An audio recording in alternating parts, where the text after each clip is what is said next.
चलिए आज हम लोग जो है सर्वनाम का जो बचा हुआ भाग है उसको पढ़ेंगे। कहाँ तक पढ़ चुके थे सर्वनाम हम लोग? निश्चयवाचक सर्वनाम पढ़ चुके थे। आज हम लोग पढ़ेंगे अनिश्चयवाचक सर्वनाम। क्या पढ़ेंगे? सर्वनाम में अनिश्चयवाचक सर्वनाम।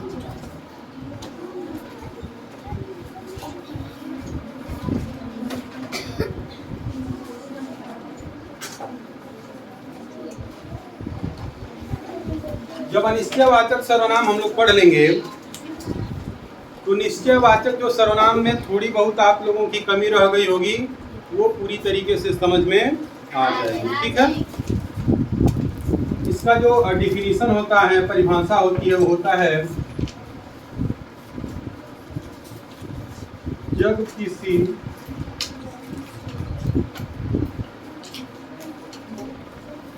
सर्वनाम शब्द से किसी सर्वनाम शब्द से किसी निश्चित व्यक्ति, वस्तु या स्थान का बोध नहीं होता है तो उसे अनिश्चयवाचक सर्वनाम कहते हैं। ठीक है ना? परिभाषा क्या कह रहा है इसका कि जब किसी सर्वनाम शब्द से किसी निश्चित व्यक्ति, वस्तु या स्थान का बोध नहीं होता है तो उसे अनिश्चयवाचक सर्वनाम कहते हैं। अब देखिए कैसे नहीं होता है। जैसे अगर यहाँ पे हमें एक एग्जाम्पल लिखें,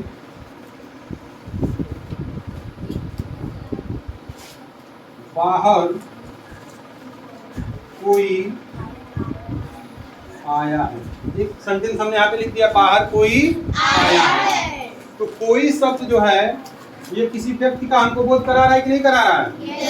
कोई आया होगा तो कोई व्यक्ति होगा या फिर कोई जानवर होगा, कुछ भी हो सकता है। बाहर कोई आया है तो ये कोई शब्द है, जो भी व्यक्ति आया होगा उसका कुछ नाम होगा, तो नाम होगा तो संज्ञा होगा, लेकिन उस संज्ञा के स्थान पे हमने किसका प्रयोग कर दिया? कोई शब्द का, जो कि सर्वनाम है। लेकिन अब ये जो सर्वनाम है ये किसी निश्चित व्यक्ति या वस्तु का बोध नहीं करा रहा है। पता ही नहीं है कि कौन आया है, नहीं पता है। तो जब नहीं पता है तो कोई शब्द को हम क्या बोल देंगे? अनिश्चयवाचक सर्वनाम बोल देंगे। बात समझ में आ रही है कि क्यों बोलेंगे अनिश्चयवाचक? क्योंकि ये निश्चित नहीं है कि कौन आया है। नहीं ना निश्चित है। एक और यहाँ पे हम सब उदाहरण लिखते हैं। यहाँ पे दूसरा, जैसे यहाँ पे हमने लिख दिया मेज पर कुछ रखा है। ठीक है, मेज पर कुछ रखा है। तो कुछ रखा होगा तो कोई वस्तु होगी, हो सकता है कि नहीं हो सकता है? तो जो वस्तु होगी उसका भी कुछ नाम होगा। तो जब नाम होगा तो भी संज्ञा होगी कि नहीं होगी? लेकिन उस वस्तु के जगह पे हमने किसका प्रयोग कर दिया? कुछ का। और कुछ क्या है? सर्वनाम है। लेकिन कैसा सर्वनाम है? अनिश्चयवाचक। क्यों? क्योंकि ये निश्चित नहीं है कि क्या रखा गया है। कुछ रखा गया है, अनुमान लगाया जा रहा है, लेकिन ये पता नहीं है कि क्या रखा गया है उस पे। तो कौन सा सर्वनाम हो जाएगा? ये हो जाएगा कि नहीं हो जाएगा? तीसरा एक और लेते हैं इसमें, तुम कहीं जा रहे हो। तुम कहीं जा रहे हो तो कहीं जा रहे हो, किसी स्थान पे ही जा रहा होगा वो। और स्थान का नाम किसके अंतर्गत आ जाता है? संज्ञा के अंतर्गत आ जाता है। किसी व्यक्ति, वस्तु या स्थान के नाम को हम क्या बोलते हैं? संज्ञा बोलते हैं। और सर्वनाम का प्रयोग हम संज्ञा के स्थान पे करते हैं। तो ये कहीं जो जगह होगा वो संज्ञा होगा, लेकिन उसके स्थान पे हमने किसका प्रयोग कर दिया है? कहीं का। लेकिन ये सर्वनाम तो है, लेकिन कहीं शब्द से हमको ये बात निश्चित नहीं हो रही है कि कहाँ जा रहा है, उस जगह के बारे में हमको पता नहीं है, इसलिए ये अनिश्चित है। क्या है? अनिश्चित है। और जब अनिश्चित है तो इसको भी हम अनिश्चयवाचक सर्वनाम कह सकते हैं।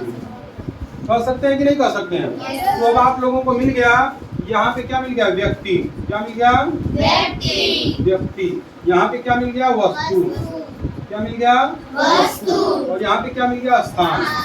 यहाँ पे क्या मिल गया? स्थान।